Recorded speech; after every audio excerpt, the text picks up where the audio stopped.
ऊपर से नारियल पी गई हमर देख बुढ़ के नारियल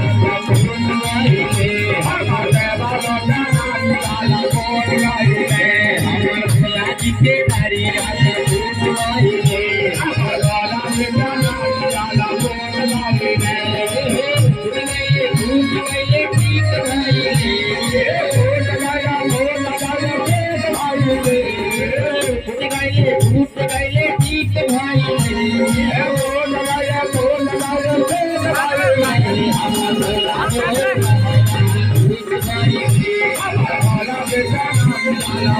नारी